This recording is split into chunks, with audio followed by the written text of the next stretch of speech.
Assalamualaikum warahmatullahi wabarakatuh. Sahabat Bunda yang senantiasa dirahmati oleh Allah. Ya, beberapa waktu lalu ada klien saya yang berkonsultasi via chat WA. Dan menurut saya ini layak saya share konsultasinya di sini untuk kita bahas bersama, Bun. Dan ya, kita jadikan bahan pembelajaran. Oke, kita buka dulu chatnya ya, Bun. Saya mau nanya dan mohon bimbingan sama Bunda Ayu. Suami saya sejak 4 tahun ini selalu berselingkuh. Terakhir ini dia berselingkuh dengan janda anak 2 dan akhirnya wanita itu berhasil menjadi istri siri suami saya tanpa sepengetahuan saya. Sekarang suami saya bilang ingin lepas dari perempuan itu dan ingin bertaubat, fokus hanya kepada saya dan anak-anak karena dia nggak mampu untuk berpoligami. Nah, sejak poligami dia merasa apes, di PHK dan hidupnya susah. Ya, memang untuk nafkah sekarang dia bisa dibilang nggak cukup memenuhi untuk kedua anak kami.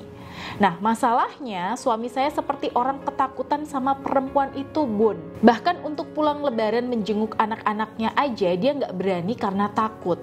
Dia hanya bisa menangis dan minta maaf sama saya dan minta saya selalu bersabar menunggu dia kembali. Karena dia bisa dibilang udah nggak pernah lagi tidur di rumah bersama saya dan anak-anak. Saya bingung harus berbuat apa.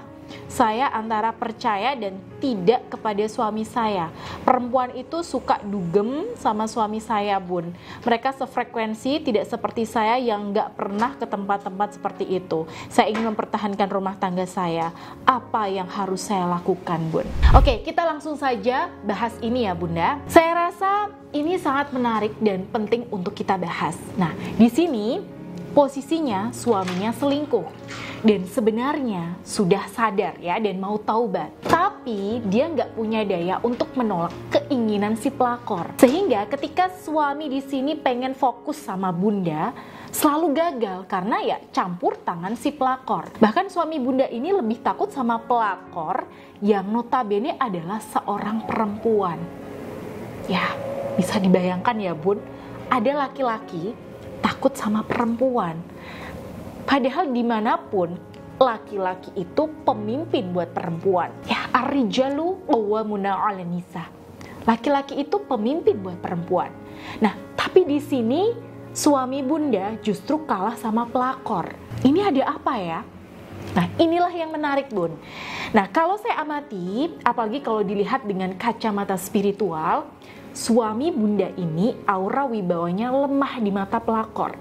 Jadi pelakor di sini itu lebih dominan daripada suami Bunda. Nah, apa yang bikin wibawanya lemah? Banyak hal, Bunda. Tapi yang bisa saya lihat dari kasus Bunda di sini adalah dari awal si pelakor ini sudah merusak dan mengobrak-ngabrik program pikiran bawah sadar suami Bunda. Dengan cara apa? Ya, tentunya dengan rayuan. Ya, mungkin bisa jadi dulu itu sempat melakukan hubungan yang haram, sering mengajak dugem, bermaksiat, dan hal-hal yang penuh dosa.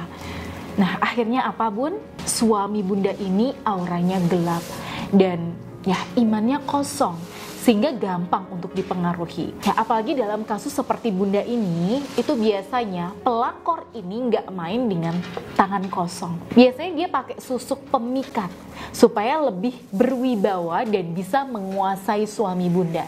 Jadi setiap kali suami Bunda ini melihat si pelakor, hatinya langsung lemah. Kalau pengaruh energi negatif dari susuk ini nggak segera dihilangkan, ya, kejadiannya akan seperti ini terus. Dan gak hanya Bunda yang tersiksa di sini, ya bisa jadi suami juga tersiksa secara batin.